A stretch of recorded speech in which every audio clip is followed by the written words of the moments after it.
Hello বন্ধুরা, এই মুহূর্তে অবস্থান করছি মালয়েশিয়ার পাসার সেনির বাংলা মার্কেটে।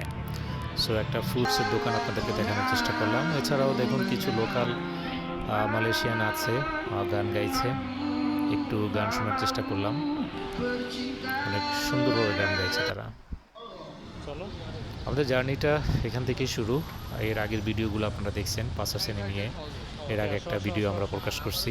সো এখন যাচ্ছি আমরা বাংলা মার্কেটে। এই জন্য রাস্তা পার হতে হবে একটু সতর্কতার সাথে।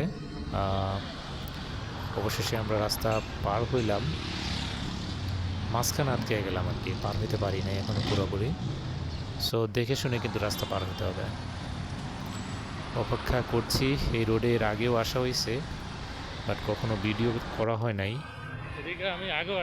সো ফাইনালি আমরা রাস্তাটা পার হইলাম এবং যাচ্ছি বাংলা মার্কেটের দিকে। এখানে আমাদের বাংলাদেশি অসংখ্য ভাই বোনেরা বিভিন্ন ধরনের বিজনেস এখানে করে।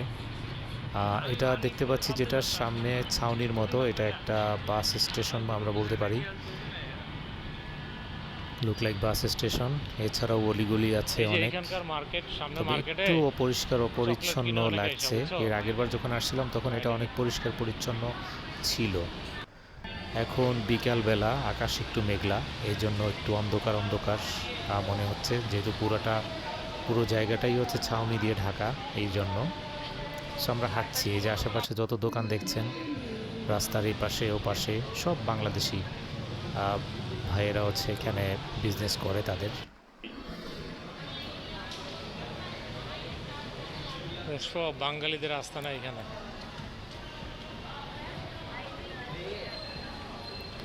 এখানে মূলত অসংখ্য বাংলাদেশি আসে, যারা হচ্ছে বাংলাদেশে ব্যাক করে চলে যাবে। এই যে একটা মোড় দেখছেন, এই মোড়টা কিন্তু অনেক ইম্পর্ট্যান্ট একটা মোড়। বিশেষ করে বাংলাদেশের এনবিএল ব্যাংক, অগ্রণী ব্যাংক, এছাড়াও বিভিন্ন ব্যাংকের শাখা এখানে আছে। আর লোকাল আমাদের বাংলাদেশি ভাইয়েরা এখানে মূলত আসে মানি এক্সচেঞ্জ করার জন্য, টাকা পাঠানোর জন্য। আর এখানেও কম্বল বিক্রি করা হয়। হ্যাঁ, এখানে কম্বল বিক্রি করার জন্য বিশেষ করে বিখ্যাত একটি জায়গা। এখানে বাংলাদেশে যারা কম্বল নিয়ে যেতে চায় বিশেষ করে তারা এখানে আসে, তারা এখান থেকে কম্বল কিনে দেন বাংলাদেশে পাঠায় বা নিয়ে যায়। সো এই যে দেখুন, বলতে বলতে কম্বলের দোকানটা সামনে চলে আসছে। এছাড়াও ব্যাগের কিছু দোকান আছে। আমরা একেবারে একটা গলি দিয়ে হেঁটে সামনে আগানোর চেষ্টা করছি। সো এখানে একটা যে গলিটা আমরা সামনে দেখতে পেলাম, এটা দিয়ে সামনে গেলে একটা বাংলা রেস্টুরেন্ট আছে। বাংলা রেস্টুরেন্টে বিশেষ করে কম দামে গরুর মাংস, এছাড়াও বেশ কিছু সিঙ্গারা, সমোসা সহ বেশ কিছু ভালো বাঙালি খাবার এখানে পাওয়া যায়। সো এই যে দেখছেন, এটাও কিন্তু একটা বাঙালি দোকান। বাংলাদেশি ভাইয়েরা মূলত এই দোকানগুলো এখানে পরিচালনা করে, বেচাকেনা করে। সো আমরা হাঁটছি সামনের দিকে, যা দেখতে পাচ্ছেন সবই কিন্তু বাংলাদেশি মানুষের। এই যে খাবার দাবার দেখতে পাচ্ছেন। সো আমরা সামনে আসতে আসতে আরেকটা 4 রাস্তার মোড়ে চলে আসছি। এখানে আমাদেরকে দেখে অবশ্য রাস্তা পার হতে হবে। সো এখানে এক ভদ্রলোক আসলে অনৈতিক প্রস্তাব দিয়ে ফেললো আমাদেরকে, যে একটা ইন্দোনেশিয়ান মেয়ে আছে বা এরকম, যেটা আমরা দেখি আর কি, দালাল বাংলাদেশে এরকম বনানী, গুলশান, মিরপুরে, হ্যাঁ, বিভিন্ন জায়গায় আসলে দেখা যায় যে ভিজিটিং কার্ড বা বিভিন্ন মানুষকে প্ররোচনা করে খারাপ দিকে ধাবিত করে, মেয়ে মানুষের দিকে নিয়ে যায়, কোন কাইন্ড অফ পতিতাতলায় নিয়ে যায়। ঠিক এরকম একটা অফার করলো। যাই হোক, বেচারার ভাগ্য ভালো যে আমি ভিডিওটা স্টপ করার সাথে সাথে উনি অফারটা করছে, না হলে ভিডিও ক্যামেরা অন থাকলে হয়তো ওনার চেহারাটা সামনাসামনি চলে আসতো, তখন হয়তো। আসলে এটা ঠিক না, বাংলাদেশি হয়ে দেশের বাইরে এসে এই বিজনেস করা, দালালি করা, এগুলো কতটুকু সমীচীন বা দৃষ্টি কটু আসলে আপনারা ভালো বুঝতে পারবেন। সো হাঁটছি সামনে, গলিতে গলিতেও প্রাইভেট কার প্রজাপতির মতো সুন্দর করে সাজানো। এই মার্কেটটা অনেকটা আপনারা যারা চিনবেন মসজিদ জামেক থেকে খুব কাছে। ডান দিকে যে রোডটা আমি দেখাবো, ওই রোডটা দিয়ে, হ্যাঁ, এই যে ডান দিকে রোডটা গেছে, এই রোডটা দিয়ে 5 থেকে 10 মিনিটের মধ্যেই আপনি হেঁটে হেঁটে চলে যেতে পারবেন মসজিদ জামেকে, যেটা পরবর্তী ভিডিওতে মসজিদ জামেকে সুলতান সামাদ আছে, তার অনেক বড় একটি মার্দেকা যে বাড়ি আছে, হ্যাঁ, সেই বাড়িটা নেক্সট ভিডিওতে আপনাদেরকে দেখাবো। সো আমরা এই দিক দিয়ে সোজা যাচ্ছি। মিউজিক বাজতেছে, গানের মিউজিক। সামনে বড় একটা কনসার্ট হচ্ছে।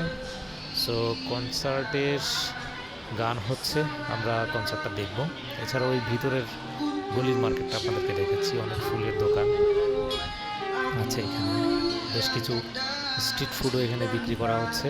আগে যে গান গাইতেছে লোকাল মালয়েশিয়ান দুই ভাই, এরা গান গেয়ে এখান থেকেও কিছু অর্থ উপার্জন করে, রাস্তায় গান গায়। সামনে কিউআর কোড দেওয়া আছে, বাক্স দেওয়া আছে, কারো যদি ভালো লাগে এদেরকে কিছু টাকা পয়সা দেয়। সো এইভাবেই আসলে এরা এদের জীবন অতিবাহিত করে। সো এখানে কিছু স্ট্রিট ফুড আছে আমরা দেখলাম। এছাড়াও মেয়েদের চুড়ি, কানের জিনিস, বিভিন্ন আইটেম কিন্তু এখানে বিক্রি করা হয়। হ্যাঁ, আগের ভিডিওতে আমরা দেখাইছি ওই মার্কেটটা ছিল একেবারে নিউ মার্কেটের মতো, যেটা মালয়েশিয়ার নিউ মার্কেট আমরা বলতে পারি। এটাই সো দেখছিলাম আমরা এটা বাইরে থেকে, ওইখানকার না থেকে একটু এক্সপেন্সিভ হবে। মনে হলো যে ভিতরে কোনো আমরা অনুষ্ঠান চলতেছে আস্তে এরকম। আস্তে চলে আসলাম না, অনুষ্ঠান তো চলতে আছে, এই কনসার্ট। একেবারে এই রোডের শেষ মাথায়, এবং চলে এইখানে ডান পাশে কনসার্ট হচ্ছে। কনসার্টের ভিতরে আমরা যাব। সো কনসার্টের ভিডিওটা আমরা এর আগে পাবলিশ করেছি অলরেডি। এখানে দেখেন একটা ফলের দোকান আছে, বিভিন্ন ধরনের ফল ফ্রুটস এই দোকানে বিক্রি হচ্ছে। বাংলাদেশে কিছু ফল ফ্রুটস চলে। থাকে যেগুলো জামরুল বা এই জাতীয় কিছু আঙিনা খুব ঘুরিয়ে সস্তা, দিও। তেমন কেউ খায় না, কিন্তু এখানে অনেক চড়া দামে বিক্রি হয়। যেটা আমাদের দেশে সস্তা সেটা এখানে মূল্যায়ন করা হয় আর কি, এরকম একটা বিষয়। সো আমরা একেবারে কনসার্টের মধ্যে চলে যাচ্ছি। আর কনসার্টের ভিডিওটা আমরা এর আগের দিন, অর্থাৎ আজকে যে ভিডিওটা পাবলিশ হয়েছে তার আগের ভিডিওটা এই কনসার্টের ভিডিও। সো কনসার্টের ভিডিওটা আপনারা দেখবেন। আশা করি মালয়েশিয়াতে কীরকম কনসার্ট হয় এটা এই ভিডিওতে উপলব্ধি করতে পারবেন, দেখতে পারবেন, আপনাদের ভালো লাগবে। আর অবশ্যই আজকের ভিডিওটি ভালো লাগলে আমাদের চ্যানেলটি সাবস্ক্রাইব করবেন এবং আপনার গুরুত্বপূর্ণ মতামত জানাবেন। থ্যাংক ইউ সো মাচ এতক্ষণ আমাদের সঙ্গে থাকার জন্য।